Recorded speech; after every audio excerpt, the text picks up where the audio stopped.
कालेषु अत्रा गच्छन्तु देवता सद्धम्मं मुनिराजस्य शृण्वन्तु सर्गमुखदं धम्मश्रवणकालो अयं बदन्ता धम्मश्रवणकालो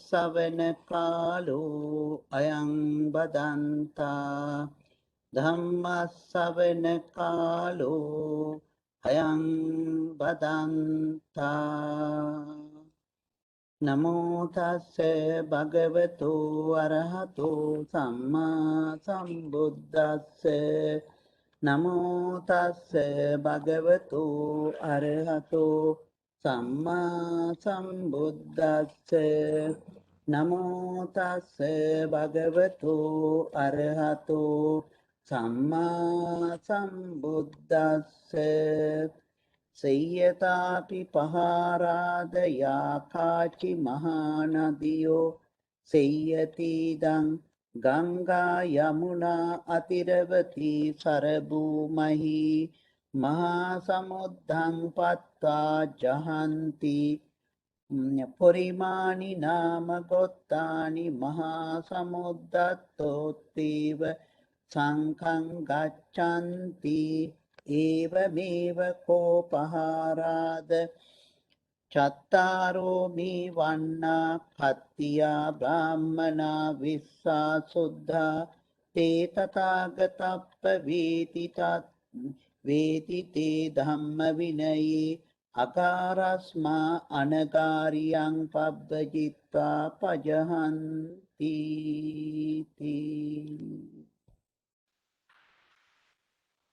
अति पूजनीय अति गौरवनीय අපට අවසරයි අපේ උඩගම සුමංගල අපේ ආමඳුරන් වහන්සේගෙන් අවසර සදාවන්ත සත්පුරුෂ පින්නතුනි අද සුපුරුදු පරිදි සෙනසුරාදා දවසේ පැවැත්වෙන විශේෂ ධර්ම දේශනාව. ඉතින් අද ධර්ම දේශනාවේ දායකත්වයේ දරන්නේ අපි මුලින් සඳහන් කරපු විදිහට අපේ සමත් අබේරත්න මහත්මයා ධර්ම අබේරත්න මහත්මිය ඇතුළු ඒ සදහැබර පින්වත් පිරිස. ඉතින් විශේෂ බලාපොරොත්තුවක් තිබෙනවා. ඒ තමයි අපින් සමගත්තු ආදරණීය දෙමව්පියන්ටත් ඒ වගේම මේත කාලි මාසික විතර මේත කාලෙදී මේ කොවිඩ් වසංගත තත්ත්වයෙන් අපින් සමුගත්තු අතුල චාමින්ද ඒ පුතණුවන්ටත් ඒ වගේම අනිකුත් මිය පරලොව ගියා වූ සියලුම ඥාති හිත මිත්‍රාදීන්ටත් පුණ්‍යානුමෝදනා කරන්නට. ඒ වගේම නදී නිෂාදී ඒ වගේම විරාජි ඇතුළු දුවලා පුතාලගේ අධ්‍යාපන කටයුතු සාර්ථක වේවා කියන ආශිර්වාදයක් ඇතිව සමත් මහත්මයා ධර්මම්මා ඇතුළු ඒ දරුවන් ඇතුළු හැම දිනාටම සියලු යහපත සාන්තිය සෞභාග්‍ය උදා වේවා. සියලු රැකී රක්ෂා අධ්‍යාපන ආදී කටයුතු දිනෙන් දිනම සාර්ථකත්වයට පත් වේවා. මේ හැම දිනාටමත් නිවනින් සැනසීම හේතු වේවා කියන මේ ප්‍රාර්ථනයන් ඇති කරගෙන යනි ආශිර්වාද කරන පුණ්‍යානුමෝදනා කරන දේවල් අපි පස්සේ සිහිපත් කරමු. ඉතින් දැන් අපි සූදානම් වෙමු අපේ ධර්ම ශ්‍රවණයට.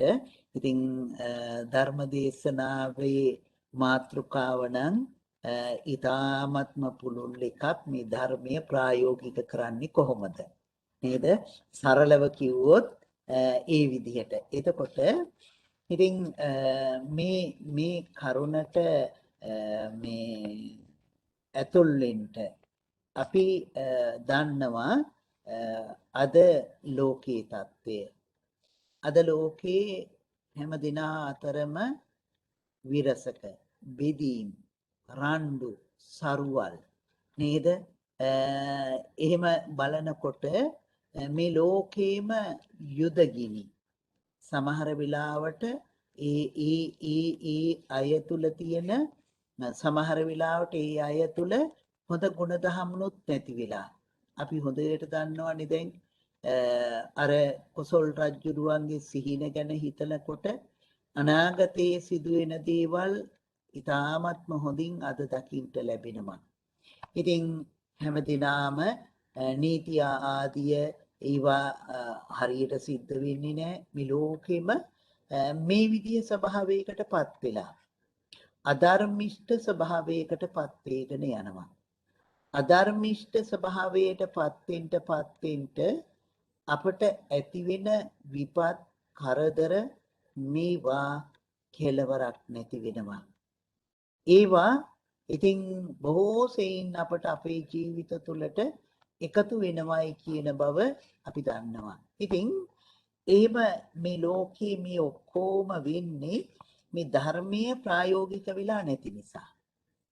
නේද? ධර්මයේ ප්‍රායෝගික වෙලා නැති නිසා. ඉතින් මේ ධර්මයන් මේ ලෝකෙ මිනිස්සු අපි අරගෙන බැලුවොත් දැන් බුදුරජාණන් වහන්සේගේ ධර්මයේ කියනකොට අපට කොයිතරම් පැති සිහිපත් කර ගන්නට පුළුවන්ද නේද? අපි එක පැත්තකට කියනවා බුදුරජාණන් වහන්සේ මේ ලෝකේ අපට දේශනා කළේ කරුණු හතරයි. ඒ කරුණු හතර අපි කියනවා දුකක් ඇතිවීමට හේතුවත් දුක නැති කිරීමත් දුක නැති කිරීමේ මාර්ගයත් කියන මෙන්න මේ කරුණු හතරයි බුදුරජාණන් වහන්සේ අපට දේශනා කළේ කියලා. තවත් තැනකදී විස්තර කරනවා අට්ඨාරෝ තීනි පදානි කියලා. අට්ඨක්කරානි තීනි පදානි කියලා. අකුරු 8කුත් ඒ වගේම මේ අකුරු 8ට ඇතුල් වෙන්නේ වචන 3කුත් බුදුරජාණන් වහන්සේ දේශනා කළේ කියලා. අපි දන්නවා ඒ වචන 3 තමා අනිත්‍ය දුක්ඛ අනාත්ම. නේද? මෙන්න මේ වචන 3 මේ වචන 3ට තියෙන්නේ අකුරු 8යි. අනිච්ච දුක්ඛ අනාත්ත. නේද? මෙන්න මේ පාලි මේ වචන මේ 3ට තියෙන්නේ අකුරු 8යි. එතකොට අකුරු 8කුත් වචන 3කුත් තමයි බුදුරජාණන් වහන්සේ අපට දේශනා කළා තියෙන්නේ. ඉතින් එහෙම බලනකොට ඊළඟට මේ ටික තවත් අපි කඩලා බැලුවොත් එහෙම තවත් ඇතුළට හොයාගෙන යනකොට අපි ධර්මයේ ඉගෙන ගන්නවා. නේද? අපි ධර්මයේ ඉගෙන ගන්නවා. ඒ ඉගෙන ගන්න ධර්මයේ කොහොමද අපි ප්‍රායෝගික කරගන්නේ?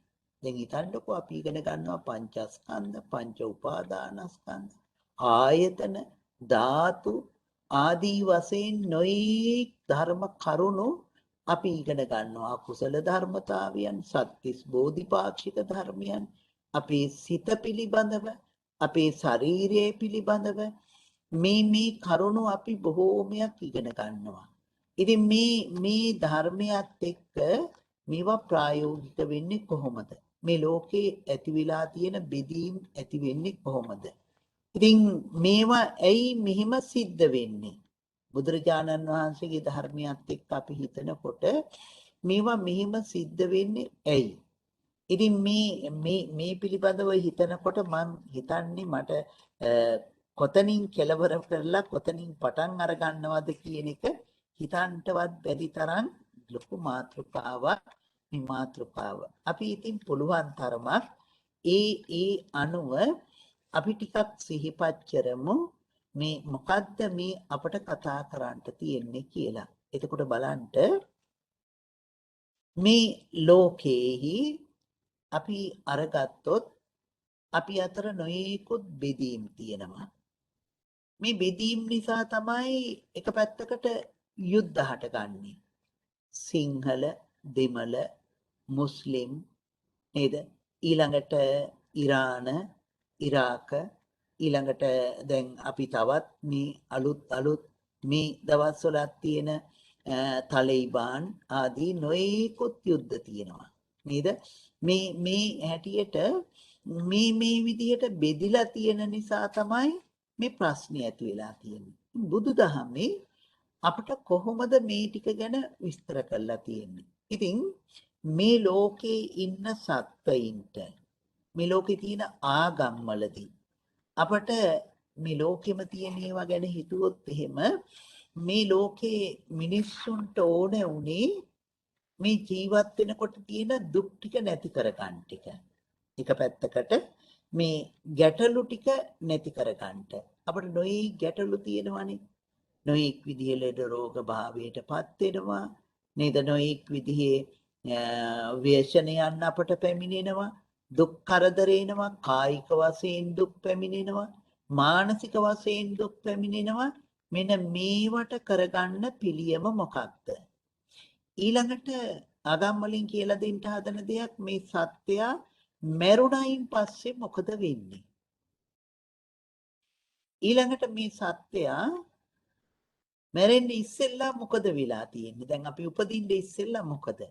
මෙන්න මේ වගේ කරුණු ගොඩක් තුල තමයි අපි කතා කරන්නේ. එතකොට බලන්න මෙහෙම කතා කරනකොට බුදුරජාණන් වහන්සේගේ දේශනාව අපි කාටත් පැහැදිලි නේද? බුදුරජාණන් වහන්සේ මේ දුක පිළිබඳවත් ඒ වගේම ඉපදීම පිළිබඳවත් මේ මරණින් පස්සේ මේ අපට මොකද වෙන්නේ කියන මේ කරුණු පිළිබඳවත් මොනවද දේශනා කරලා තියෙන්නේ කියන බව අපිට මං හිතන්නේ පැහැදිලි නේද? එතකොට මේ ජීවිතේ බුදුරජාණන් වහන්සේ ඉපදීමත් පැවැත්මත් මරණයත් කියන මෙන්න මේ ටික මනවින් අපට දේශනා කරලා තියෙනවා. ඉතින් මේ කරුණු ටික ගැන හිතනකොට මොහොතක් හිතන්ට මේ ලෝකේ අපි නොඑක් වශයෙන් අර මුලින් සඳහන් කළා වගේ බෙදිලා ඉන්නවා. කොච්චර බෙදිලා ඉන්නවද කියලා හිතන්නකෝ. දැන් හිතන්ට අපි අරගත්තොත් අපි සිංහල කියලා ගත්තොත් සිංහල අපි කොච්චර බෙදිලා ඉන්නවද? ඉගෙනගත්තු පාසල අනුව අපි බෙදිලා ඉන්නවා. අපි ආනන්දේ, අපි නාලන්දේ, එහෙම නැත්නම් අපි අහවල් විද්‍යාලේ මේ ආදී වශයෙන් අපි බෙදෙනවා. ඊළඟට සමහර වෙලාවට අපි උඩ රට, පහත රට ආදී වශයෙන් නොයෙක් කරුණු වලින් බෙදෙනවා. ඊළඟට අපි සිංහල කියලා ගත්තොත් එක ඇතුළතදී මේ වගේ බෙදීම් ගොඩාක් තියෙනවා. කුල වශයෙන් බෙදෙනවා. ඊළඟට සත්වයින් අරගෙන බැලුවොත් මේ මිනිස්සු කියන ප්‍රජාව අරගෙන බැලුවොත් සිංහල, දෙමළ, මුස්ලිම්, ඉංග්‍රීසි, ජර්මන්, චීන, රුසියන්, තායි ආදී වශයෙන් මේ විදිහට නොයෙක් බෙදීම් තියෙනවා. ඉතින් ඒ බෙදීම් අනුව ඒ භාෂාවල් අනුව අපි බෙදිලා අපි මේ බෙදීම් නිසා අපි මහා මිත්‍යා දෘෂ්ටියකට පැටලිලා තියෙනවා. නේද? අපි මහා මිත්‍යා දෘෂ්ටියකට පැටලිලා තියෙනවා. දැන් ඒ බෙදීම් කියලා කියන්නේම ඇත්තටම මිත්‍යා දෘෂ්ටියක් අපි ළඟ තියෙනවා. ඇයි එහෙම වෙන්නේ කියන බවත් අපි හිතන්න ඕනේ. ඉතින් බලන්ට එහෙම බෙදිලා තියෙන නිසා නේද අපට ප්‍රශ්න ගොඩාක් තියෙන්නේ. බුදුරජාණන් වහන්සේ මේ බෙදීම් නැතුව බුදුරජාණන් වහන්සේ දේශනා කළේ මේ එකම එක සත්වයින් මිනිස් ප්‍රජාව නේද? මේ මිනිස් ප්‍රජාවේ මුලට ගිහිල්ලා බැලුවොත් බුදුදහමේ හැටියට හෝ අනික් ධර්මවල හැටියට හෝ හිතලා බැලුවොත් එකම තැනකින් බෙදිලා ගිය පිරිසක් ඉන්නේ නේද? එකම තැනකින් බෙදිලා එක්කෝ මවලා හෝ නැත්නම් මේ ලෝකේ සත්වයින් නැති වෙලා හෝ එහෙම එකේ ඒ ඇති වුණ සත්වයින් ටික මේ මිනිස්සු ටික එක එක පැතිවලට බෙදිලා ගියා. බෙදිලා ගිහිල්ලා එක එක රටවල් වල එක එක ප්‍රදේශවල වාසය කරන්න ගත්තා. එක එක දේශගුණීය තියෙන තැන්වල වාසය කරන්න ගත්තා. ඒ නිසා ඒ අය අතර ඇති වුණ සංඥා ක්‍රම වෙනස් වුණා. අපි සිංහල කතා කරනවා, තව කෙනෙක් ද්‍රවිඩ කතා කරනවා, දෙමළ කතා කරනවා, තව කෙනෙක් මුස්ලිම් කතා කරනවා, තව කෙනෙක් ස්පැනිෂ් කතා කරනවා, තව කෙනෙක් ඉංග්‍රීසි භාෂාව, චීන භාෂාව මේ විදිහට එක භාෂාවන් අපට ගොඩනැගුණා. ඒ කියන්නේ සංඥා ගොඩක් ආවා. අපි මේ එක එක්කෙනා වෙන් කර ගන්නට බෙදා ගන්නට ආපු ඒවා ටිකක් ආවා. ඉතින් ඊට පස්සේ ඒවා පදනම් කරගෙන අර අපි අර එකට තිබුණු එක තැනකින් බෙදිලා ගිය එක නැති වෙලා ගිහිල්ලා අපි බෙදිලා හිටියා. නමුත් මුලට ගිහිල්ලා අපි බැලුවොත් එහෙම එකම සත්‍යය. එකම සත්‍යයගේ එකම මූලයේ එකම පිරිසකින් මේ බෙදිලා ගිය පිරිසක් බුදුදහමේ හැටියටත්.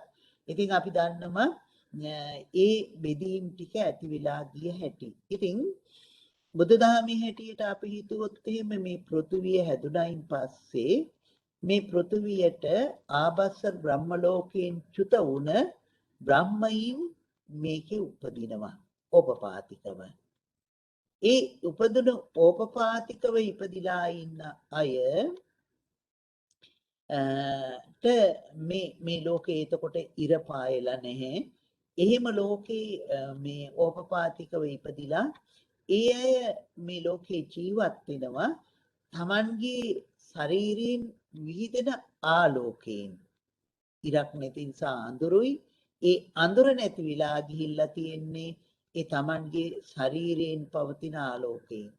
ඒ වගේම ඒ අයට කය සැහැල්ලු නිසා ඕපපාතික උප්පත්තියක් නිසා අහසින් යන්න පුළුවන්කම තිබෙනවා. ඉතින් මෙහෙම ඉන්නකොට තමයි මේ අය මේ මහ පොළවට ඇඟිල්ල තිබ්බාම මේක ජෙලි එකක් වශයෙන් තිබුණා. ඒක ඒ මහ පොළව අල්ලනකොට ඒක ඇඟිල්ල ගෑවුණා. ඊට පස්සේ කටට දාගත්තා. ඔන්න රස දැනෙන්න ගත්තා. ඊට පස්සේ මොකද වුනේ? රසයට අපි ඇලුනා. දැන් බලන්න රසයට අපි ඇලුනා. රසයට ඇලුනයින් පස්සේ මොකද වෙන්නේ? අර අපේ කයේ තිබුණු සැහැල්ලු ගතිය නැති වුණා. දැන් බලන්න මේ ලෝකේ අපට වෙලා තියෙන වැඩේ. කයේ අර සැහැල්ලු ගතිය නැති වෙලා ගියා. ඕලාරික වුණා. ඒ නිසා අහසින් යන්න පුළුවන් ශක්තිය නැති වෙලා ගියා. දැන් ඒ අය මේ ලෝකේ ජීවත් වෙනවා. තමන්ගේ ශරීර ආලෝකයේ තියෙනවා. ඉතින් මෙහෙම ආහාර අරගෙන මේ පොළව ආහාර කොටගෙන ඒ ජීවත් වෙනකොට ටික කාලයක් යනකොට ඒ අය පිළිබඳව තරහ ඊර්ෂ්‍යාව ඇති වෙන්න ගන්නවා. ඒ තරහ ඊර්ෂ්‍යාව ඇති වෙනකොට අර ඒ අය ගාව තිබුණු ආලෝකයක් ක්‍රමක්‍රමයෙන් අඩු වෙනවා. එතකොට ලෝකයේ සූර්යයා පහළ වෙනවා, හඳ පහළ වෙනවා. දැන් එතකොට බලන්ට ලෝභය නිසා, තෘෂ්ණාව නිසා අපට තිබුණු අර සැහැල්ලු ගතිය නැති වෙලා ගියා. අහසින් යන්න පුළුවන්කම නැති වෙලා ගියා. ඊළඟට බලන්න අපට ඇති වුණේ මොකද්ද? අපට එකිනෙකා පිළිබඳව තරහා මනාපය නිසා මොකද වුණේ? ඒ අයගේ තිබෙන ආලෝකයේ අතුරුදහන් වෙලා ගියා. ප්‍රසන්නකම නැති වෙලා ගියා. ඊට පස්සේ ඔවුනොවුන් දෙස බලාගෙන ඉඳලා ඒ අයට රාගසිතවිලි පහළ වෙන්න ගත්තා. රාගසිතවිලි පහළ වෙන්න ගන්නකොට ඊට පෙර භවයේ ඒ අය ජීවත් වුණු ස්වභාවයටපත් වෙනවා. ඊට පෙර භවයේ නෙමෙයි ඊට සංසාරේ ඒ ආභස්සර බ්‍රහ්ම ලෝකයට යනකොට කාන්තාවුනේ. ඉතින් එකම පිරිසක් ඉන්නේ. ඒ නිසා මොකද වුනේ? ආපහු අර ඒ පිරිස අතර කාන්තා පිරිමි දෙපිරිසක් ඇති වුණා. ඉතින් ඒක ඇති වෙන්න හේතු වුනේ අර රාග සිතිවිලි නිසා. දැන් බලන්න අපේ සිතේ හටගත්තු මෙන්න මේ නරක සිතිවිලි ටික නිසා අපට මේ ටික ඇති වුණා. ඊට පස්සේ ඒගොල්ලෝ අසත් ධර්මයේ දෙන්න ගත්තා. ඊට පස්සේ යායට නිවසක් අවශ්‍ය වුණා මේ කටයුතු හැංගිලා කරන්න. මොකද ඒක දක්වන අනිත් අය මේ ගල් මුල් වලින් ගහන්න ගත්තා. ඒ නිසා යායට ඒක වෙනම කරගන්න ගියක් හදා ගන්න ඕන වුණා. ඊට පස්සේ ඒගොල්ලෝ ඒක වෙනම තැනක් හදාගත්තා. ඒ දවසේ වැඩි කාලයක් මේ තුල ඉන්න ඕන හින්දා එතකොට තිබුණා. එතකොට ඔන්න මේ ලෝකේ වී හොයන්න හැදෙන්න ගත්තා. ඒව අනුභව කරලා ජීවත් වෙනවා. මොකද දැන් මහ පොළොව ආහාරයට අරගෙන ඉවරයි. ඊට පස්සේ මේ පොළවේ තියෙන මේ ආහාර අරගෙන ජීවත් මේ ගස් හැදිලා තියෙනවා. මේ වී ඒවා මේ අරගෙන පිගානකට එහෙම නැත්නම් වාජනයකට දාගෙන නිකන් කන්න පුළුවන්කම තියෙනවා. සුවඳ තියෙන ආහාරයට ගන්න පුළුවන් දෙයක් වෙනවා. ඒ නිසා ඒවා නිතර ගිහිල්ලා ගන්නට යන්න කරදර නිසා ගෙනත් තියාගන්න ගත්තා. ඉතින් ඒ අය වැඩියෙන් ගන්න නිසා තම තමන්ගේ කොටස් ස්විං කරගත්තා. බලන්නකො මේ අපි තුල ඇති වෙලා තියෙන බෙදීම් ටික ඇති වෙලා යන හැටි. ඒම තමන්ගේ කොටස් බෙදාගෙන වෙනකොට තමන්ගේ කොටස් ඉවර වෙනකොට අනිත් අයගේම හොරෙන් ගන්නට ගත්තා. ඉන් දවසකට ඇති වෙන්න දෙකකට ඇති වෙන්න අර කුඹරින් ගෙනල්ලා තියාගන්නට ගත්තා. ඉතින් හොරෙන් ගන්නකොට මේ හොරකමට විරුද්ධව කටයුතු කරන්න ඕනේ වුණා. එහෙම හොරකමට විරුද්ධව ඒ හොරකම් පිළිබඳව නඩු ගන්න ඕනේ වුණාම මේ පිරිස එකතු වෙලා අර පිරිස්ම එකතු වෙලා මොකද කළේ? ඊ අය අතරින් ඊට සුදුසු ශක්තිමත් සාධාරණ කෙනෙක් පත් කරගත්තා. ඒ පත් කරගෙන එයාට නඩු විසඳන්නටයි කියලා කිව්වා මේ ඇති වෙන ඒවා. ඉන්ජනියාට සාධාරණ විදිහට ඒවා විසඳලා දෙන්නටයි කිව්වා. ඔබට අවශ්‍ය ආහාර පාන ඒ ආල් ආදී දේවල් අපි ගෙනත් දෙනවා කියලා. මේ අධිකාරයේ භාරය ඒක වුණා. එයා තමයි එතකොට විසඳමින් පාලනය කරන්නේ. එයා තමයි රජ්ජුරුවෝ කියලා හැදුනේ. ඉතින් ඒ රජ්ජුරුවෝ අර සියලු ජනතාව එකතු වෙලා පත් කරගත්තු නිසා මහා සම්මත රජ්ජුරුවෝ බවට පත් වුණා. එතකොට මහා සම්මතයක් ඇතිව ඒ පත් කරගත්තු රජ්ජුරුවෝ බවට පත් වුණා. ඉතින් රජ්ජුරුවෝ කියලා කියන්නේ ජනතාව සතුටින් තියෙන තැනැත්තා, කරදරයක් නැතුව සාධාරණ ඇතිකලා මෙන්න මෙහෙම තමයි බෙදීම ආවේ. බලන්න මේ බෙදීම එනකොට අපි තුලට මොකද වෙලා තියෙන්නේ? සරලව කිව්වොත් ලෝභ, දෝෂ, මෝහ කියන මෙන්න මේ අකුසල ධර්මතාවයන් අපේ සිත් තුළ හටගත්තු නිසා නේද අපි මේ ප්‍රශ්න ටික මුලින්ම ඇති වෙලා තිබෙන්නේ. දැන් එහෙමනම් අපි මේ ධර්මයේ ඉගෙන ගන්න මේ කරුණොත් එක්ක මේ විදිහට තමයි ඇති වෙලා සත්‍යය බෙදිලා ගියේ. ඉතින් බුදුරජාණන් වහන්සේ මේ සත්වයින් එකම එක සත්ව පිරිසක් හැටියට සැලකුවා. කොහොමද එහෙම අපි ඔප්පු කරලා කියන්නේ? බුදුරජාණන් වහන්සේට මේ ඉන්න අය ભેදයක් නැහැ. එකම සත්ව පිරිසක් හැටියට තමයි බුදුරජාණන් වහන්සේ හැඳින්වුවේ. දැන් බලන්න අපි මෛත්‍රී භාවනා කරනවා. මෛත්‍රී භාවනා කරනකොට Tamanගේ ඉඳලා මේ මෛත්‍රිය වඩාගෙන යනවා. ඊට පස්සේ අපි සත්වයින් වශයෙන් වඩන්න ගන්නවා. සබ්බේ සත්තා භවන්තු සුඛිතත්තා කියලා අපි මේ වැඩිම සිද්ධ කරනවා. එතකොට සබ්බේ සත්තා භවන්තු සුඛිතත්තා. එහෙමනේ සබ්බේ සත්තා. සත්වයින් කියන හැඟීම තමයි ඇති වෙලා තියෙන්නේ. එතකොට එක මිනිස් ප්‍රජාවක් හැටියට සිහිපත් කරගෙන තමයි කටයුතු කරන්නේ. ඉතින් බුදුදහමේ මේ ලක්ෂණය ඊ타ත්ම මනමින් පැහැදිලි කරලා දෙන තැනක් තිබෙනවා. මේ එකම පිරිසක් ඉන්නේ මේ බෙදීම් ටික නැතුව ජීවත් වෙන්න ඕනේ කියන බව විස්තර කරන්නට බුදුදහමේ පහාරාද කියන සූත්‍රය. මේ කවුරුත් අහලා තියෙන සූත්‍රයක් පහාරාද සූත්‍රය. පහාරාද සූත්‍රයේදී පහාරාද අසුරයා බුදුරජාණන් වහන්සේ ළඟට පැමිණිලා මේ අය හොඳට දන්නවා ඒක මහමෝධේ ගුණ ප්‍රකාශ කරනවා 8ක්. මේ ගුණ ප්‍රකාශ කළා මේ භික්ෂු භික්ෂුණී උපාසක උපාසිකාවන් මේ ශාසනයේ සතුටින් සිත්තලවල වාසය කරනවද කියලා අහන එකට මේ පහාරාදාසුරයා මහමෝධේ සිත්තලවල වාසය කරන්නට මහමෝධේ තිබෙන යර ගුණ අටම අරගෙන ඒ ප්‍රකාශ කරපු ගුණ අටම අරගෙන බුදුරජාණන් වහන්සේ මේ ධර්මයේ තියෙන ගුණ ටිකක් විස්තර කරනවා. එයින් එකක් තමයි මම මාතෘකා කරගන්න යෙදුනේ.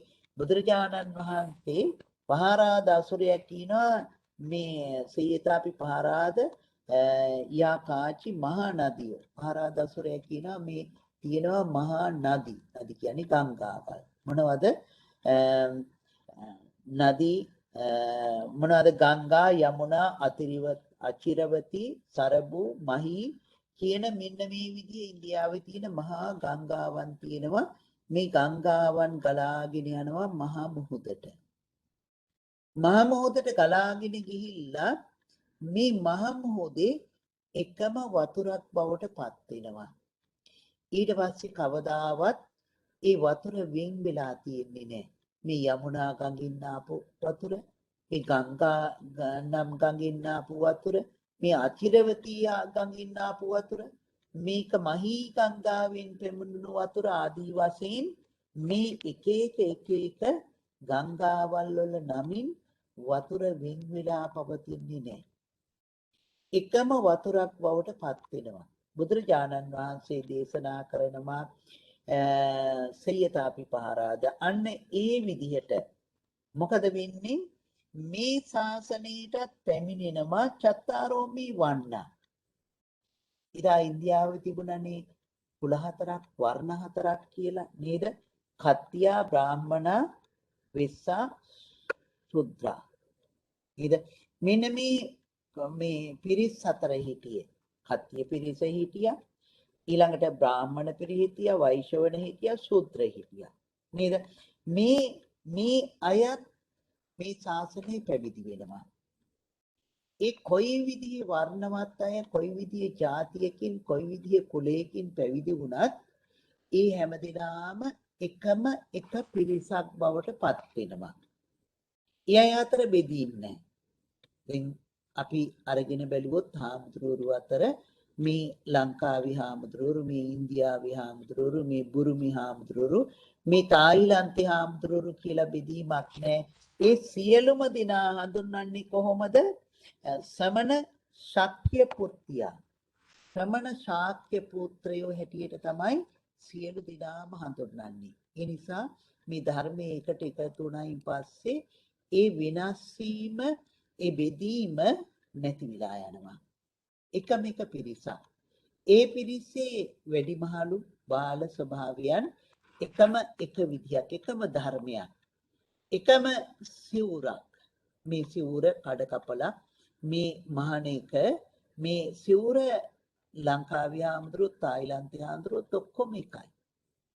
නේද? මේ කොයි ලෝකේ මේ තේරවාදී හාමුදුරු නමක් ඉන්නවද? ඒ හැම හාමුදුරු නමක්ම පාවිච්චි කරන්නේ මේ එකම විදිහේ සිවුරක්. එතකොට හිතන්ට එකම එක පිරිසක් නිසා මේ අය අතර ඉන්දියාවේ ලංකාවේ කියලා රණ්ඩුවක් ભેදයක් නැහැ. දෙමළ අයත් මහාන වෙලා ඉන්නවා. අපි දන්නවා හොඳටම දෙමළ අයත් මහාන වෙලා ඉන්නවා. ඒ දෙමළ අය මහාන වෙලා හිටියත් ඒ දෙමළ අය අතරත් ભેදයක් නැහැ. එකම සංඝ පිරිසක්. අපි දන්නවා අද ලංකාවේ තියෙනවා ප්‍රසිද්ධ බණ කියන දෙමළ හාමුදුරුවරු. ඉතින් අපිට මතකයි ඒ දෙමළ හාමුදුරුවෝ මේක දවසක් කියනවා, දවසක් ලංකාවෙම ප්‍රසිද්ධ හාමුදුරු නමක් ඒ හාමුදුරුවෝගේ පන්සලට ඇවිදලා බණක් කියනවා, ධර්ම දේශනාවක්. ඒ හරිය දෙමළ අයත් ඉන්නවා. ඉතින් මේ හාමුදුරුවන්ට මේ වාසිය බොහොම හොඳයි, මේ දෙමළ මිනිස්සු ඉන්නවා මෙහෙමයි කියලා මේ අයගෙන් බේරිලා ඉන්න කියලා මේක කරුණු අවවාද කරලා යනවා. රාඳුරු ඉනා වෙලා කියනවා ඉතින් ඒ හාමුදුරුවෝ දන්නේ නැනේ මමත් දෙමළ කියලා. නේද? ඉතින් එහෙම බෙදිල්ලක් වෙන්න බෑ. එහෙම තිබුණොත් එහෙම එක වැරදි. එහෙමනම් එකම පිරිසක්, මෙන්න මේ එකම පිරිසක් නොවුණු මෙන්න මේ බෙදිල්ලක් වුණ එක තමයි ලොකුම ප්‍රශ්නේ වෙලා තියෙන්නේ අපට. මේ නිසා තමයි ධර්මයේ අපට අපින් මගහැරිලා ගිහිල්ලා තියෙන්නේ. ඇයි මේ බෙදිල්ල ගිහිල්ලා තියෙන්නේ? මොකද්ද? මමය මාගේය කියලා ගත්තු හැඟීම. ඒකට අපි කිව්වේ මොකද්ද?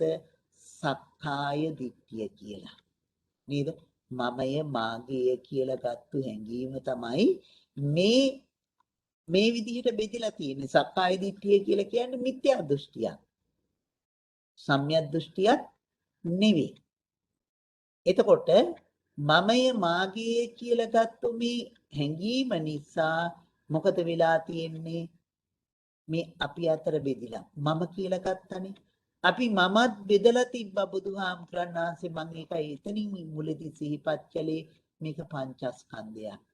මේක ධාතු ගොඩක්. මේක ආයතන ටිකක්. මේක ගත්තොත් එහෙම මමත් නෑ. මම කියලා අල්ලාගත්තු තැන ඉඳලා තමයි පින්නතුනි අපට වැරදුණු තැන. එතකොට බුදුදහමේ අපට වැරදිලා තියෙන තැන මෙන්න මෙතන. බුදුරජාණන් වහන්සේ ඒ නිසා පුජ්‍යලයෝ වශයෙන් එකතු වෙනකොටත් පොදු තැනකට අපි වරගත්තා. ඒකයි මම මේ පහරාද සූත්‍රයේ මේ මහා සමුද්‍රයට ගංගාවල් වලින් වතුර ඇවිදිලා වෙන් වෙලා තියෙන්නේ මේ ශාසනයට කොයි විදිහේ පිරිසක් එකතු වුණත් ඒ අය වෙන් වෙන්න එකම බුදුරජාණන් වහන්සේගේ දරු පිරිස. ශාක්‍ය පුත්‍රයෝ, ශාක්‍ය පුත්‍රයෝ නේද? මේ ඒ පිරිස තමයි මේ ඉන්නේ. ඒ නිසා කල්පනා කරගන්නට මොකක් නිසාද මේ ප්‍රශ්න ටික ඔක්කොම අපට ඇති වුනේ? මෙන්න මේ සක්කාය දිට්ඨිය නිසා. අපි ඇති කරගත්තු මෙන්න මේ නිසා. ඒ නිසා මේ අපි මමය මාගේ කියලා අල්ලා ගත්තා. අන්න එතකොට සිංහල කියලා මගේ කියලා ගත්තා. දෙමළ කියලා මගේ කියලා ගත්තා. ඉංග්‍රීසි කියලා මගේ කියලා ගත්තා. සුදු ජාතික කියලා මගේ කියලා ගත්තා. කළු ජාතික කියලා වෙන් කළා බෙදුණා. අන්නේ බෙදීම මගේ කියලා මමය කියලා අල්ලාගත්තෝ මෙන්න මේක නිසා තමයි අපිට මේ ඔක්කොම ප්‍රශ්න ටික ඇති වෙලා තියෙන්නේ. එහෙමනම් අපි ධර්මයත් එක්ක මෙන්න මේ ටික දැනගත්තොත් අපට හරියට මෛත්‍රී වඩා ගන්නටත් පුළුවන් වෙයි. සබ්බේ සත්තා භවන්තු සුඛිතත්තා කියලා. ඒ නිසා කල්පනා කරගන්නට මේ ජීවිතේ මේ ලෝකේ ඇති වෙලා තියෙන මේ සියලුම ප්‍රශ්න වලට හේතු වෙලා තියෙන්නේ අර විදිහට ගත්තු මේ දෘෂ්ටිය. නේද? මේ මම ළඟ තියෙනවා කියනවනේ අපි ධර්මයේ ඉගෙන ගන්නවනේ 20 ආකාර සක්කාය දිට්ඨිය. ඒ සක්කාය දිට්ඨිය 20 ආකාර සක්කාය දිට්ඨිය නිසා තමයි මේ ප්‍රශ්න ටික ඔක්කොම. ඒ කියලා කියන්නේ අපේ ජීවිත තුළ මුළු ලෝකයේ තුලම තියෙන මිත්‍යා දෘෂ්ටියයි අපට මේ කරදර කරලා තියෙන්නේ. එහෙමනම් අපි දකිනවා නම් මෙන්න මේ ටික මම නෙමේ, මගේ නෙමේ, මගේ ආත්මය නෙමේ, ආත්මය මම නෙමේ කියන මෙන්න මේ සංකල්පයට එනවා නම් අපිට මේ ලෝකේ බෞද්ධයෝ හැටියටත් මේ ලෝකේ මිනිස්සු හැටියටත් කිසිම ප්‍රශ්නයක් ඇති වෙන්නේ නැහැ. එහෙම නැති වෙන තැන තමයි අපිට මේ ප්‍රශ්න ටික ඔක්කොම ඇති වෙලා තියෙන්නේ කියන බව හොඳට හිතන්න. මේ ලෝකේ මේ බෙදීම් ඇති වෙලා තියෙන්නේ, යුද්ධ ඇති වෙලා තියෙන්නේ. ඒ වගේම නොයෙකුත් දේවල් මිනිස්සු මේ තුනට ගමන් කරලා තියෙන්නේ. ඉතින් අම්මා තාත්තා පේන්නේ නැති වෙලා තියෙන්නේ. මෙන්න මේ විදිහට ඇති වුණ දෘෂ්ටිය. එතකොට බුදුරජාණන් වහන්සේ නිසා මේකට දේශනා කළා මොකක්ද? තණ්හා, මාන, දිට්ඨි. මෙන්න මේ තණ්හා, මාන, දිට්ඨි කියන මේ ප්‍රපංච ධර්ම නිසා තමයි අපිට මේ ලෝකේ මේ ටික වෙලා තියෙන්නේ. ඒ නිසා ධර්මයත් එක්ක අපට අපේ ජීවිතේ ගලපගෙන යනවා නම් කොහොමද අපි මේ ජීවිතේ ගැලපෙන්න ඕනේ කියන එක හිතන්න. ඉතින් ආගම් වශයෙන්ුත් අපි බෙදිලා තියෙනවානේ. ආගමික වශයෙන් මේ මගේ ආගම, මේ ආගේ ආගම කියලා බෙදෙන්න අපට ප්‍රශ්න. හැබැයි ඉතින් ආගමක් තමන්ගේ දෙයක්, මං පිළිගන්න දෙයක්, ඒක ඒ තමන්ගේ දේ තමන්ගේ විදිහට ඒ ආගම නිවැරදිව අදහනවා නම් ඒ ආගමික ශාස්ත්‍රෝන් වහන්සේලා කියලා දුන්න දේම ඒක කිසි ප්‍රශ්නයක් නැහැ, බෙදීමක් නැහැ. එතකොට ඒ තුලදී අපට ගැටුමක් ඇති වෙන්නේ නැහැ.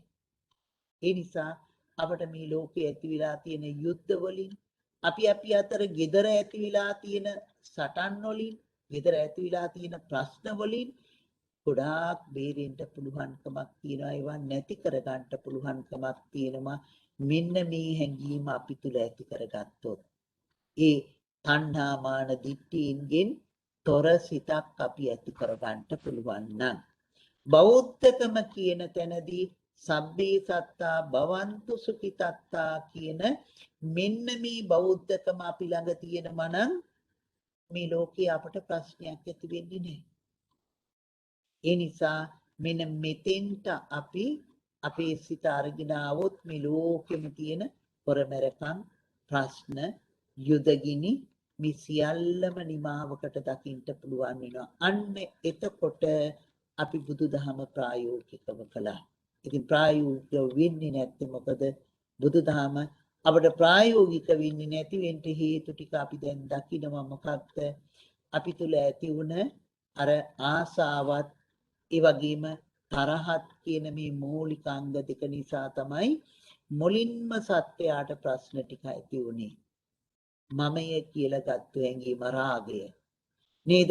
එහෙමනම් මෙන්න මේ සක්කාය දිට්ඨිය කියලා ගත්ත හැඟීම අපට අයින් කර ගන්න පුළුවන් නම් බුදුදහමට අනුව අපි ඒක දකිනවා නම් ඒක අපට ප්‍රත්‍යක්ෂවම අවබෝධ කර ගන්න පුළුවන් ද අපි මාර්ගඵලලාභීන් බවට පත් වෙනවා. ඊට මෙහා අපි දැනගෙන ඉන්නවා නම් අපට මේ ප්‍රශ්නයක් නැතුව ඉන්න පුළුවන්. ඒකින්ද තමයි පෙර ඈත අතීතයේදී අපේ රටවල් බොහෝම ශාස්ත්‍රික ගුණවත් රටවල් බවට පත් වුණේ. මොකද ඒ අය තුල ඒ හැඟීම ඇති වෙලා තිබුණා. ඒ නිසා Tamanගේ දරුවත් අනුන්ගේ දරුවත් කියලා වෙනසක් ඇති වෙලා තිබුණේ නැහැ. සියලු දෙනාම මගේ දරුවෝ කියන හැඟීම ඇති වෙලා තිබුණා. ඒ නිසා මගේ දරුවටයි තනුන්ගේ දරුවටත් කියලා විනාශකමක් ඇති වුණේ නැහැ. අද බලන්නකො කොහොමද ඇති වෙලා තියෙන්නේ? ඒ හැඟීම ඒ ඇති වෙලා තිබුණු ශක්තිය නේද එදා අපි ප්‍රකාශ කරන්නේ තරුණ කාන්තාවකට සියලු ආභරණ වලින් සැරසිලා වටිනා මණික්කලක් අතේ තියාගෙන ලංකාවේ හා කෙරෝල ඉඳන් මෙහා කෙරෝලට යන්න පුළුවන් කිසිම කරදරයක් නැතුව. මේ අදහස කියන්නේ අන්න ඒ ටික නිසා මෙන්න මේ බෙදීම් ටික නිසා නැත්නම් මේ සක්කාය දිට්ඨිය නිසා තමයි අපට ඇති වෙලා තියෙන මේ ප්‍රශ්න ටික ඔක්කොම මේ එක පැත්තකට අපට මතුවලා තියෙන්නේ. එහෙමනම් අපට මොනවද මේ වෙලා තියෙන්නේ? තණ්හාවත් මානියත් දිට්ඨියත් කියන මෙන්න මේ කරුණු අපට ප්‍රායෝගික වුණේ නැහැ. අපි ධර්මී කියලා මොකක්ද එකතු කරගත්තේ කියන එක අපි හරියට හිතලා තිබුණේ නැහැ. අන්න ඒ නිසා පින්නතුනි මේ ධර්මීය ප්‍රායෝගිකත්වය අපට නැති වෙලා ගියා. ඒ නිසා හොඳට දකින්න මෙන්න මේ කරුණොත් එක්ක අපි කොහොමද මෙන්න මේ ප්‍රායෝගිකත්වයට එන්න ඕන කියන එක සිහිපත් කරගන්න. එතකොට මේ ලෝකේ මට තියෙන ප්‍රශ්න වලින් කොච්චරක් මම නිදහස් වෙනවද? අන්න ඒක අපි හොඳට මතක තියාගත්තොත් ඒ ප්‍රශ්න වලින් අපට ගොඩක් මිදෙන්න පුළුවන්. එහෙමනම් ඒ නිසා තමයි අපි ධර්මයේ උගන්වන්නේ මෙන්න මේවා අකුසල ධර්මතාවයන්. මෙන්න මේවා කුසල ධර්මතාවයන්. හිතන්ට මේ ලෝකේ ඔක්කොම මිනිස්සුયો කියලා හිතනකොට හැමදෙනාම එකම ස්වභාවයෙන් යුක්තයි කියලා හිතනකොට කාටද ප්‍රශ්නයක් ඇති වෙන්නේ? නේද? ඔක්කොම අපි එකම මනුෂ්‍ය ප්‍රජාව. අපි හොයාගෙන ගියොත් මේ ලෝකේ බෙදිලා තියෙන හැම කෙනා ගැනම එකම මූලයකට ගියාම එකම මුලකින් අපි ගියේ. මම ඒකයි බුදුදහමේ තියෙන මුල කතා කළේ. අපි ක්‍රිස්තියානි ආගම ගත්තත් මුස්ලිම් ආගම ගත්තත් මේ හැම තැනකදීම එකම තැනකින් විසිරීලා ගිය හැඟීමක් නේද අපට දීලා තියෙන්නේ. එතකොට අපි ඔක්කොම එකම ජාතියක් එකම නෑදෑ පිරිසක් එකම පිරිසක් නේද මේ බෙදිලා ඒ ප්‍රදේශවල තිබුණු දේශගුණයේ හැටියට ඒ ප්‍රදේශවල මේ සමාජීය ස්වභාවයේ හැටියට ඒ විදිහට බෙදිලා ගිය පිරිසක් බවට පත් වුණා. මෙන්න මේ බෙදිල්ල නැති වෙනවා බුදුදහමේ මේ කරුණු ටිකත් එක්කයි. ඒ නිසා හොඳට හිතන්ට අපට හොඳට කල්පනා කරන්නට පැති ගොඩක් තිබෙනවා. අපි හිතන අර බුදුදහමින් අරගත්තු අර ටික අපි හරියට දැක්කොත්. ඒ නිසා අපි අනිත් පැත්තෙන් හිතනකොට අපි කතා කළේ මුලින් ආරම්භ කළේම බුදුදහමේ මේ මොකද්ද දේශනා කළා තියෙන්නේ. මේ ටික අපි හරියට දැක්කනම් මේක අනිත්‍යයි, දුකයි, අනාත්මයි කියන මෙන්න මේ ටික තුල මේ ලෝක සත්‍යය සිත පිහිටවලා තිබුණා නම් අපිට මේ තියෙන ප්‍රශ්න සියල්ලම විසඳිලා යනවා. එතකොට ඒ විදිහට හිතලා බලන්න ඊළඟට මේ ලෝකේ බුදුරජාණන් වහන්සේ දේශනා කරපු චතුරාර්ය සත්‍ය ගැන හිතලා බලනවනම් මේවා අර විදිහට මගේ කියලා අල්ලගත්තොත් මට මහා දුකක් වෙනවා කියලා තීරුම් ගත්තා නම් ඊළඟට මේ ලෝකේ හැම ආගමකම විස්තර කරන්නේ මරණින් පස්සේ මොකද වෙන්නේ? මේ දුක් වලට පිළියම මොකක්ද? මෙන්න මේ ටික අපි හොයාගෙන ගියා නම් මේ ලෝකේ සත්‍යයින් අතර මෙන්න මේ ටික හරියට ක්‍රියාත්මක වෙනකොට ධර්මය අපට ප්‍රායෝගික වෙනවා. ඒ ප්‍රායෝගික නොවන තරමටම අපට මේ ප්‍රශ්න ටික වැඩි වෙලා තියෙනවා. ඒ නිසා හිතලා බලන්න බුදුරජාණන් වහන්සේ මේ දුකට හේතුව නැත්තම් මේ සත්‍ය දුකයි කියලා කියන්නේ මේ අපට ඇති වෙන කරදර වයසට යනවා ලෙඩ වෙනවා මේක සිංහලත් එකයි දෙමළත් එකයි ඉංග්‍රීසිත් එකයි ජර්මනුත් එකයි රුසියනුත් එකයි චීනත් එකයි ඔක්කොටම මේ ටික තියෙනවා නේද?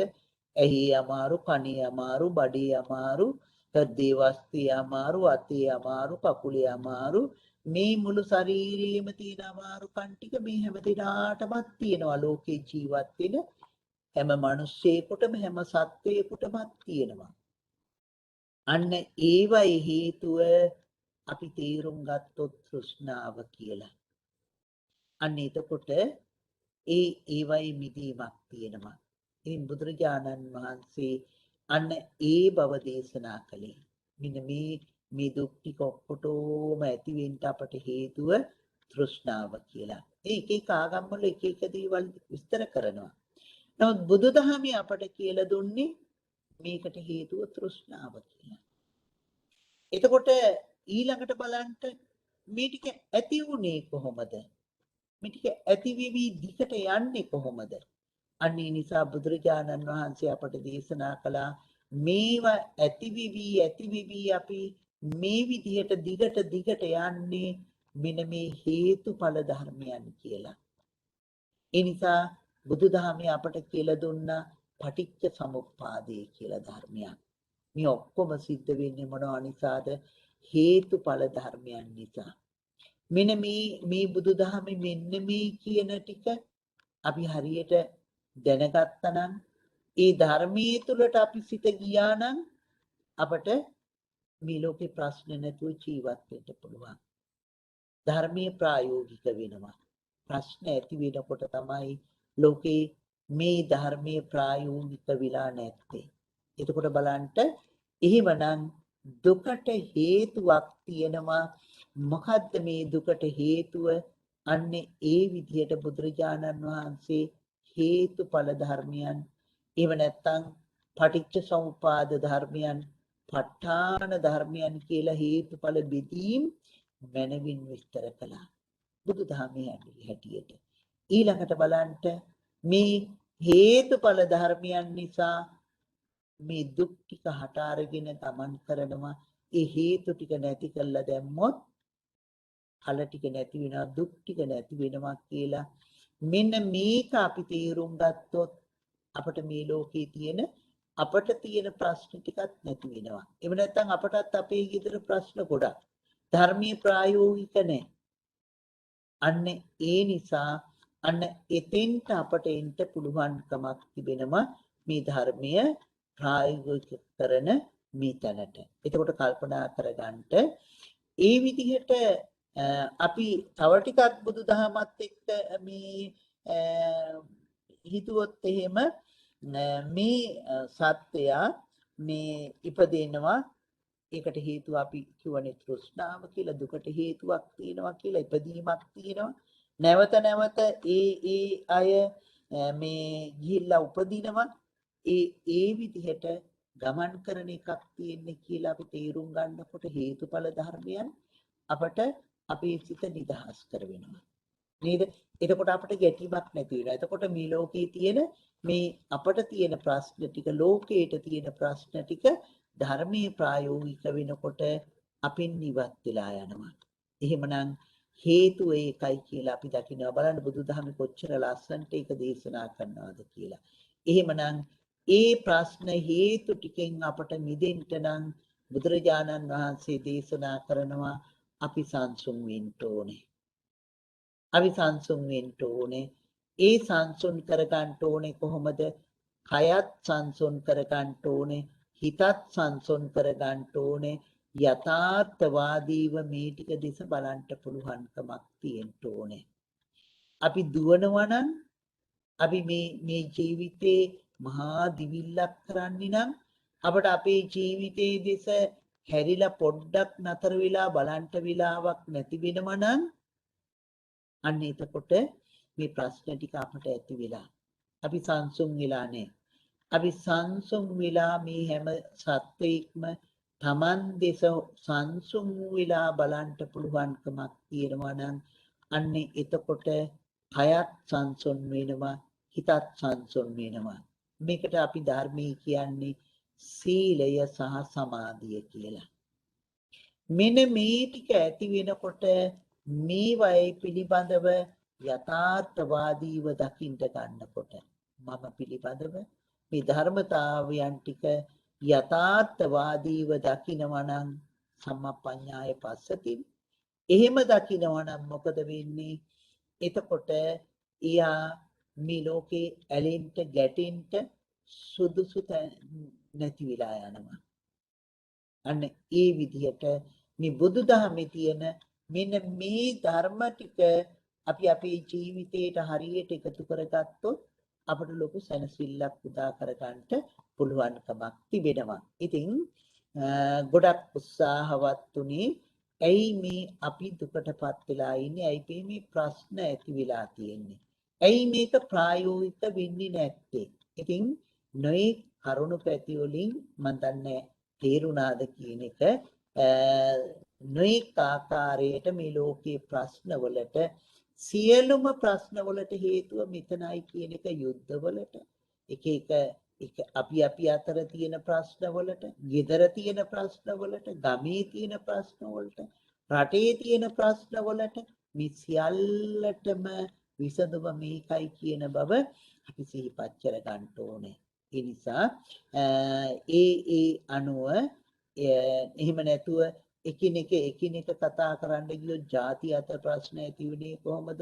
මේ ಜಾතිය මෙහෙම කිව්වා මෙහෙම වුණා මේ විදිහේ දෙයක් වුණා එහෙම ඒවා විසඳන්න ගියොත් අපට මේකේ ගන්ට නැති වෙනවා. ඉතින් බුදුදහමේ තියෙන හරය එළියට අරගෙන ඒ හරය මොකද්ද කියලා අපි තේරුම් අරගත්තාම අන්න එතෙන්දී අපට මේ ඔක්කොම ප්‍රායෝගිකයි සියලු ප්‍රශ්න අපට විසඳිලා යනවා. ඒ නිසා ඒ බව හොඳට සිහිපත් කරගන්නට ඒ නිසා මේ ධර්මයේ ප්‍රායෝගික වෙන්න නම් ඒක අපි හරියට ක්‍රියාත්මක කරවන්න. ඉතින් කල්පනා කරගන්නට මම පුංචි උත්සාහයක නිරත වුණා මේ කරුණු ටික පැහැදිලි කරලා දෙන්න. මේක කොහොමද අපි ප්‍රායෝගික වෙලා නැත්තේ? ඇයි කොතනින්ද මේක උනේ නැත්තේ? මොකද්ද මේක ඇති වෙන හේතු ටික? මෙන්න මේ විදිහේ කරුණු ගොඩාක් අරමුණු කරගෙන අපි මේ ධර්ම කරුණු ටිකත් සමාජීය කරුණු ටිකත් විස්තර කරන්න උත්සාහවත් උනේ. ඉතින් කල්පනා කරගන්නට මේ සිදු කරගන්නට යෙදුන උතුම් උදාර වූ කුසල ශක්තියින් සියල්ලම අපි අප සියලු දිනාගේම ජීවිත තුළ පවතින සියලු දුක් කරදර කම්කටොළු විපත් දුරු වේවා. ග්‍රහ දෝෂ නාස්වාස දෝෂ ආදී සියලු දෝෂාන්ධකාර ධර්මියෝ දුරින් භූත වේවා. යහපත සාන්තිය සෞභාග්‍ය සරතෝ භද්‍ර ආරක්ෂාව උදා වේවා කියලා අපි ප්‍රාර්ථනා කරමු. ඒ වගේම මේ සිදු කර ගන්නට යෙදුන උතුම් වූ උදාර වූ කුසල ශක්තියින් සියල්ල අපි පළමුවෙන්ම දෙවියන්ට අනුමෝදන් කරමු. අපත් බුදු සසුනත් සුරකින්න අල්පේ ශාක්‍ය මහේ ශාක්‍ය ආදී කොට සියලු සම්‍යක් දෘෂ්ටික දෙවියෝ සියලුම පින් කැමැති දෙවියෝ මේ පින් අනුමෝදන් වෙත්වා සැපවත් වේවා සැපයන්ගෙන් සැපයන්ටපත් වේවා. ඉතින් අද මේ ධර්ම දේශනාවේ දායකත්වයේ දරන අපේ සමත් අබේරත්න මහත්මයා ධර්මා අබේරත්න මහත්මිය ඇතුළු ඒ වගේම නිෂාදි විරාජි දුවල පුතාලා ඇතුළු ඒ සියලු දිනාමත් ඒ වගේම අද දානමය පුණ්‍ය ධර්මයේ සිද්ධ කරපු රුවන්ති දියණිය විශේෂයෙන් බලාපොරොත්තු වෙනවා රංජනී ද සිල්වා ජයසේකර රත්නායක ලක්ෂ්මන් කොතලාවල බැසිල් පෙරේරා රාම්‍යා පෙරේරා ආදී මේ පවුල්වල සියලු දිනාටමත් ආශිර්වාද කරන්ට ඒ වගේම සුමනා රත්නායක මාතාව චන්ද්‍රදාස පෙරේරා මහත්මාණන් පියතුමාණන් එන්ටා පෙරේරා දුව ඒ දුවගේ අනාගතික දරුවනොත් ඒ වගේම විශේෂයෙන්ම මේ දිනවල රෝගීව පසු වෙන අපේ චමරි සූර්යාරච්චි දුව ඇතුළු හැම දිනාමත් දෙවියෝ යහතින් මනාව කලට වේලාවට සුරකිත්වා අව සියලු දිනාගේම ගේ දොර වතු පිටි ඉඩකඩම් රැකී ආරක්ෂාදී සියලු දෑත් අපේ දෙමව්පියන් අපේ දරුවන් මනුබරු මිනිබිරියන් ඥාති හිත මිතුරන් ඇතුළු සියලු දිනාමත් දෙවියෝ යහතින් මනාව කලට වේලාවට සුරකිත්වා දෙවියෝ ප්‍රාර්ථනීය බෝධියකින් නිවනින් සැනසෙත්වා කියලා පින්දෙමු. ආකාසට්ටා ච බුම්මට්ටා දීවා නාග මහිද්దికා පුඤ්ඤන්තං අනුමෝදිත්වා චිරන් රක්ඛන්තු ශාසනං. ආකාසට්ටා ච බුම්මට්ටා දීවා නාග මහිද්దికා පුඤ්ඤන්තං අනුමෝදිත්වා චිරන් රක්ඛන්තු දේශනං. ආකාසට්ටා ච බුම්මට්ටා දීවා නාග මහිද්దికා පුඤ්ඤන්තං අනුමෝදිත්වා චිරන් රක්ඛන්තු මම් පරන්ති. ඒ වගේම අපි අපේ මිය පරලොවගේ ඥාතීන්ට පින් අනුමෝදන් කරමු. විශේෂයෙන්ම අපේ සමත් මහත්මයා ධර්ම අම්මත් බලාපොරොත්තු වෙනවා මේ දෙපළගේම මිය පරලොව යන්ට යෙදුන ආදරණීය දෙමව්පියන්ට. ඒ වගේම මේත කාලේ අපින් සමුගත්තු ඒ ඥාති පුතණුවන් අතුල චමින්ද පුතා ඇතුළු ඒ පරම්පරාවල් වල මිය පරලොව ගියා වූ සියලු ඥාති හිත මිත්‍රාදීන් සිහිපත් කළා පින් අනුමෝදන් කරනවා. ඒ වගේම අද දවසේ දිවා දානිය ඒ වගේ මීල් දානිය ආදී ඒ සියලු කටයුතු සිද්ධ කරන්නට යෙදුන රුවන්ති දුවත් බලාපොරොත්තු වෙනවා. රිද්ලි ද සිල්වා මාමටත් ඒ වගේම තමරා කොතලාවල ආදරණීය මව්තුමියටත් පුණ්‍යානුමෝදනා කරන්නට ඒ හැමදිනමත් මේ පින් අනුමෝදන් වීමෙන් සැපවත් වේවා සැපයන්ගෙන් සැපයන්ටපත් වේවා. ඔබ අප හැම සියලු දිනාගේමත් මිය පරලොව ගියා වූ සියලු ඥාති හිත මිත්‍රාදීන් පින් අනුමෝදන් වෙත්වා සැපවත් වේවා සැපයන්ගෙන් සැපයන්ටපත් වේවා. සියලු දිනාම ප්‍රාර්ථනීය බෝධියකින් නිවනින් සැනසෙත්වා කියලා පින්දෙමු. ඉදම්මේ ඥාතිනං හෝතු සුඛිතා හොන්තු ඥාතයෝ ඉදම්මේ ඥාතිනං හෝතු සුඛිතා හොන්තු ඥාතයෝ ඉදම්මේ ඥාතිනං හෝතු සුඛිතා හොන්තු ඥාතයෝ. ඒ වගේම මේ සිදු කර ගන්නට යෙදුන උතුම් උදාර කුසල ශක්තියින් අව සියලු දිනාටම සංසාරේ වාසය කරන කාලයක්හි අසත්පුරුෂ අඥාන ඇසුරක් නොලැබේවා. සංසාරේ සැමදා සැම කල්හිම සත්පුරුෂෝ කල්යාණ මිතුරන්ගේ මැසුර නිවන් හිමි කොටම ලැබේවා. ඉමිනා පුඤ්ඤ කම්මේන මාමි බාල සමාගමෝ සතං සමාගමෝ හෝතු යාව නිබ්බානපත්තිය. ඉමිනා පුඤ්ඤ කම්මේන මාමි බාල සමාගමෝ සතං සමාගමෝ හෝතු යාව නිබ්බානපත්තිය. ඉමිනා පුඤ්ඤ කම්මේන මාමි බාල සමාගමෝ සතං සමාගමෝ හෝතු යාව නිබ්බානපත්තිය. අවසාන වශයෙන් අපටත් මිය පරලොව ගිය අපේ දෙමව්පියන් ප්‍රදාන ඥාති හිත මිත්‍රාදීන්ටත් ඒ වගේම සුජීවත්ව වාසය කරන අපේ දරුමුණුබුරන් දෙමව්පියන් ඥාති හිත මිතුරන් ඇතුළු හැම දිනාටමත් ඉතින් ශමරි සූර්යාරච්චි දුව ඒ වගේම අපේ සුමනා රත්නායක අම්මා ඒ වගේම චන්ද්‍රදාස පෙරේරා මහත්මයා ඒ වගේම ඉන්ට පෙරේරා දුව ඒ දරුවන් ඇතුළු හැම දිනාටමත් ඔබ අප හැම සියලු දිනාටමත් අපේ දෙමව්පියන් ප්‍රදාන සියලු දිනාගේමත් ජීවිත තුල පවතින සියලු දුක් කරදර කම්කටොළු විපත් දුරු වේවා. ග්‍රහ දෝෂ නස්රස්ස දෝෂ ආදී සියලු දෝෂාන්ධකාර ධර්මයෝ දුරින් භූත වේවා. සියලු යහපත සාන්තිය සෞභාග්‍ය සැලසේවා. සියලු දිනාගේම අකුසල දහම් ප්‍රහීන වේවා. කුසල ධර්මයෝ වර්ධනය වේවා. සත්‍තිස් බෝධිපාක්ෂික ධර්මයෝ වැඩේවා. භයංකාර සංසාර දුකින් එතරව ලබන උතුම් වූ නිවන් සුවය හේතු වාසනා වේවා. ධම්මේ පුඤ්ඤං ආසවක්ඛයා වහං හෝතු සම්බ දුක්ඛා පමුච්ඡතු. ධම්මේ පුඤ්ඤං ආසවක්ඛයා වහං හෝතු සම්බ දුක්ඛා පමුච්ඡතු. ධම්මේ පුඤ්ඤං ආසවක්ඛයා වහං හෝතු සම්බ දුක්ඛා පමුච්ඡතු. සර්ව ප්‍රකාරයෙන් සිද්ධ කරගන්ට යෙදුනා වූ සියලු කුසල ධර්මයන්ගේ හේතුවෙන් මේ පින්නතුන්ගේ ජීවිත වාසනාවන්ත වේවා. සිත සාන්තිය සෞභාග්‍ය සරතෝ භද්‍රාරක්ෂා උදා වේවා. සිතන කියන සිතුම් පැතුම් එවරෙන් ඉෂ්ට සිද්ධ වේවා. ප්‍රාර්ථනීය උතුම් බෝධියකින් උතුම් වූ නිවන් සුවය හේතු වාසනා වේවයි සිතා චිත්ත ප්‍රීතියෙන් පින් අනුමෝදන් විය යුතුය. වන්දනා කරගන්න.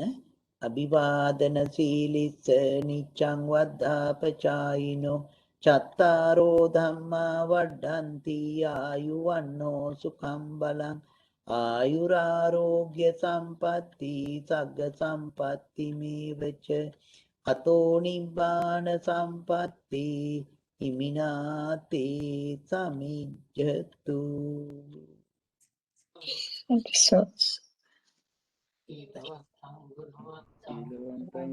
ගුණවන්තං පුඤ්ඤන්තං ඉලබේන මයා ලද්දං බුද්ධ පුත්තං නමාමහං.